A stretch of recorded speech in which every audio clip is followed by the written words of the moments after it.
الحمدللہ الکبریاء والصلاة والسلام علی رئیس الانبیاء وعلی آلہ واصحابہ الاتقیاء اما بعد بسم اللہ الرحمن الرحیم الصلاة والسلام علیکہ یا سیدی یا رسول اللہ وعلی آلہ واصحابہ یا سیدی یا حبیب اللہ۔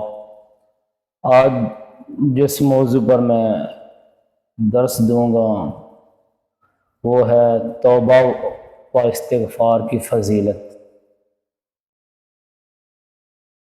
توبہ کا معنی ہے لغت میں توبہ لوٹنے اور رجوع کرنے کو کہتے ہیں۔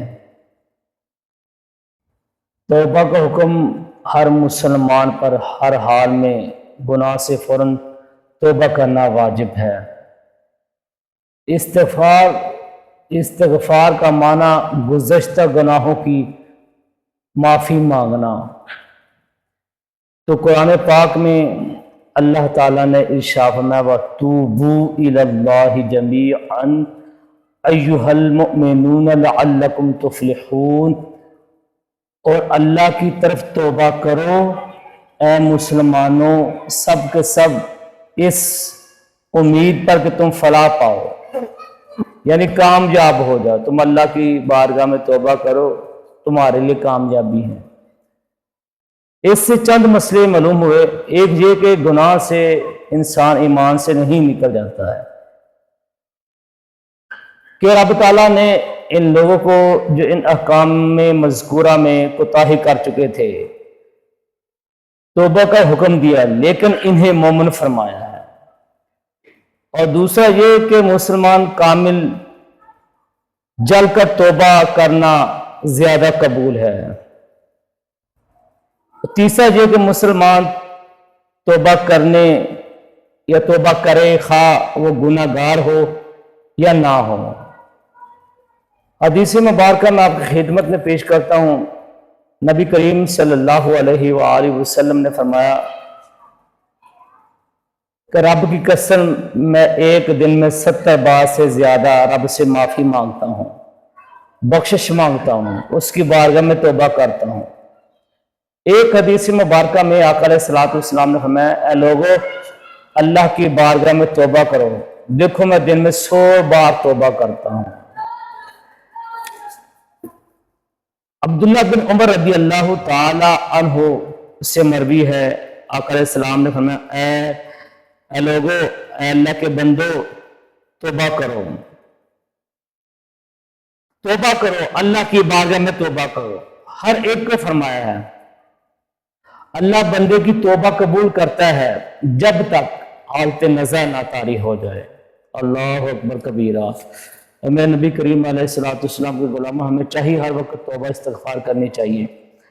ابو ہریرہ فرماتے ہیں آقا علیہ السلام نے فرمایا جب رات کا نصف یا 2/3 حصہ گزر جاتا ہے تو اللہ تعالیٰ آسمان دنیا کی طرف متوجہ ہو کر فرماتا ہے کوئی ہے مانگنے والا جسے عطا کیا جائے، ہے کوئی دعا مانگنے والا جس کی دعا قبول کی جائے، ہے کوئی بخشش طلب کرنے والا جس کی بخشش کر دی جائے۔ صبح ہونے تک یہی ندا جاری رہتی ہے، بندے آؤ اللہ کی بارگاہ میں۔ اللہ تو خود فرماتا ہے بندے میری بارگاہ میں توبہ کر، بے شک تو نے صغیرہ گناہ کیا، کبیرہ گناہ کیا، ہمیں چاہیے اللہ کی بارگاہ میں توبہ کرے، استغفار کرے۔ میرے بھائی قرآن پاک کی آیت سورۃ تحریم میں اللہ تعالیٰ نے فرمایا ہے یا ایھا الذین آمنوا توبوا الی اللہ توبۃ نصوحا، اے ایمان والو میری بارگاہ میں توبہ کرو، سچی توبہ کرو، پکی توبہ کرو۔ تو ہمیں بھی چاہیے اپنے گناہوں کی توبہ کریں اللہ کی بارگاہ میں۔ اب توبۃ نصوح یہ ہے کہ آدمی توبہ کے بعد گناہ کی طرف نہ لوٹے۔ جیسے تھن سے دودھ نکلا اور دودھ تھن میں نہیں لوٹتا ہے، ایسے ہمیں اللہ کی بارگاہ میں ہر وقت اپنے گناہوں سے، اپنے گناہوں کی پکی توبہ کریں، پکی توبہ کہ آئندہ کے بعد نہ میں نے صغیرہ گناہ کرنے ہیں نہ میں نے کبیرہ گناہ کرنے ہیں۔ تو اللہ تعالیٰ نے پارہ نمبر 4 سورۃ آل عمران آیت نمبر 135 میں ارشاد فرمایا اے میرے بندو اپنے گناہوں کی معافی مانگو میری بارگاہ میں۔ ہمیں بھی چاہیے اپنے گناہوں کی اللہ کی بارگاہ میں معافی مانگے۔ اور سورۃ زمر میں پارہ نمبر 24 میں اللہ تعالیٰ نے فرمایا ہے لا تقنط من رحمت اللہ، اے لوگوں نا امید نہ ہو، مایوسی اختیار نہ کرو، ان اللہ یغفر الذنوب جمیعا، بے شک اللہ سب گناہ بخش دیتا ہے، معاف کر دیتا ہے۔ ہمیں مایوسی اختیار نہیں کرنی چاہیے، امید رکھنی چاہیے اللہ کی بارگاہ میں۔ اگر ہم نے گناہ کر لیا تو اللہ ہمیں معاف کرے گا۔ تو اللہ تعالیٰ نے پارہ نمبر 28 سورہ طلاق آیت نمبر 2-3 میں ارشاد فرماتا ہے، بندوں کے لیے ارشاد فرمایا کہ جو نبی کریم صلی اللہ علیہ وآلہ وسلم کے غلام ہیں، ان کو اللہ تعالیٰ نے ارشاد فرمایا توبہ کرو۔ یا اللہ توبہ کیسے کرے؟ فرمایا وَمَن يَتَّقِ اللَّهَ يَجْعَل لَّهُ مَخْرَجًا، جو اللہ سے ڈرے اور اللہ اس کے لیے نجات کی راہ نکال دے گا، وَيَرْزُقْهُ، اور ایسا رزق دے گا من حیث لا یحتسب، کہ بندے کا وہاں سوچ بھی نہیں جائے گی، وہاں غمان بھی نہیں ہوگا۔ وَمَن يَتَوَکَّلْ عَلَى اللَّهِ فَهُوَ حَسْبُهُ، جو اللہ پہ بھروسہ کرے تو وہ اسے کافی ہے۔ تو ہمیں چاہیے اللہ کی بارگاہ میں توبہ کرے، استغفار کرے، تو اللہ تعالیٰ ہمارے رزق کے اندر بھی برکت رکھتا ہے، ہماری وہاں سوچ بھی نہیں جائے گی۔ عزیزان گرامی قدر، توبہ کرنے والے پر اللہ تعالیٰ نے قرآن پاک میں سے طٰہٰ میں انعام یہ فرمایا، جو بھی بندہ میری بارگاہ میں توبہ کرتا ہے، اچھا کام کرتا ہے، مجھ پر ایمان لاتا ہے، اس کے لیے جنت ہے، اس کے لیے جنت ہے۔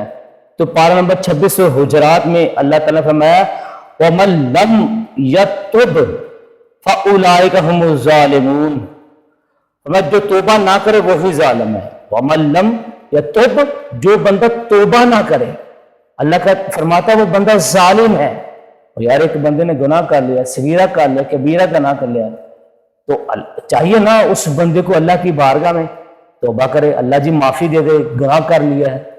تو اللہ فرماتا ہے جو بندہ گناہ کرنے کے باوجود توبہ نہیں کرتا وہ بندہ ظالم ہے، وہ بندہ ظالم ہے۔ جو بندہ توبہ کر لیتا ہے، پارہ نمبر 2 سورۃ البقرہ میں اللہ فرماتا ہے ان اللہ یحب التوابین، بے شک اللہ تعالیٰ پسند کرتا ہے بہت توبہ کرنے والوں کو، محبت کرتا ہے اللہ تعالیٰ توبہ کرنے والوں سے، اللہ تعالیٰ توبہ کرنے والوں سے محبت کرتے ہیں۔ میں آپ کی خدمت میں ایک واقعہ بیان کرنا چاہتا ہوں، بہت کمال کا واقعہ ہے۔ حضرت حبیب اجمی رضی اللہ تعالیٰ فرماتے ہیں درویشی اختیار کرنے سے پہلے لوگوں کو سود پر روپے دیتے تھے۔ ایک دن آپ تمام گناہوں سے تائب ہو کر عبادت میں مصروف تھے، شہر میں منادی کرا دی کہ ارے لوگوں جس کا لین دین ہے وہ مجھ سے آ کر وصول کر رہے۔ لوگوں کے جمع ہونے پر تمام مال واپس کر دیا، یہاں تک کہ گھر کا سامان بھی اللہ کی راہ میں وقف کر دیا، دے دیا، سب کچھ دے دیا، اور دریا دجلہ کے کنارے پر ایک جھونپڑی ڈھال کر اللہ کی عبادت میں مصروف ہو گئے۔ ایک دن بیوی نے کہا گھر میں بچوں کے کھانے کے لیے کوئی چیز نہیں، آپ نے فرمایا صبر کرو صبر کرو، مزدوری کرنے جا رہا ہوں، یہ کہہ کر آپ گھر سے نکل گئے، جنگل میں پہنچ کر عبادت میں مصروف ہو گئے، اللہ اللہ کرنے لگے، تسبیح دینے لگے۔ جب شام کو گھر آئے تو بیوی نے سوال کیا کچھ کما کر لائے ہو، کچھ کما کر لائے ہو؟ آپ نے فرمایا میں جس کی مزدوری کرتا ہوں وہ بہت کریم ہے، بہت غفور ہے، مجھے اس سے مزدوری مانگتے ہوئے شرم آتی ہے۔ وہ کہتا ہے میں 10ویں دن مزدوری دیا کرتا ہوں، وہ وقت پر دن مانگے مزدوری دے دے گا۔ اب جنگل میں جا کر عبادت میں مصروف رہتے، رات کو گھر آ جاتے، 10ویں دن شام کو گھر آتے ہوئے آپ سوچ رہے تھے کہ آج بیوی کو کیا جواب دوں گا، ہائے ہائے بیوی کو کیا جواب دوں گا۔ جب وہ گھر کے دروازے پہنچے تو اندر سے کھانے کی خوشبو آ رہی تھی، اندر سے کھانے کی، اندر داخل ہوئے تو بیوی نے آپ کو سلام کیا، بتایا کہ واقعی آپ جس کی مزدوری کرتے وہ بڑا ہی رحیم ہے، وہ کریم ہے، آج اس نے ایک بوری آٹا، ایک بکری کا گوشت، 300 درہم شہد گھی ہمارے لیے بھیجی ہے۔ ہائے ہائے حبیب سے کہہ دینا اس کے مالک نے اپنے کام میں مزید ترقی کرے تاکہ مزدوری زیادہ ہو۔ آپ نے فرمایا واقعی میرا مالک بہت کریم ہے، یہ سامان اسی نے بھجوایا۔ بیوی نے پوچھا آپ کے مالک کا نام کیا ہے؟ آپ نے فرمایا میرا مالک اللہ کریم ہے۔ اس کے بعد آپ ہمیشہ عبادت میں مصروف ہو گئے، آپ کے بال بچے بھی عبادت میں مصروف ہوئے۔ میرے بھائی اگر حبیب اجمی رحمت اللہ علیہ ایک سود کا کام کرنے کے باوجود ہی اللہ کی بارگاہ میں معافی مانگی، توبہ کی، استغفار کیا، سود کا پیسہ سارا واپس کر دیا لوگوں کو، تو ہمیں بھی چاہیے اللہ کی بارگاہ میں توبہ کرے، معافی مانگے۔ اللہ کی بارگاہ میں دعا ہے کہ آپ کو بھی مجھے بھی عمل کرنے کی توفیق عطا فرمائے، آمین۔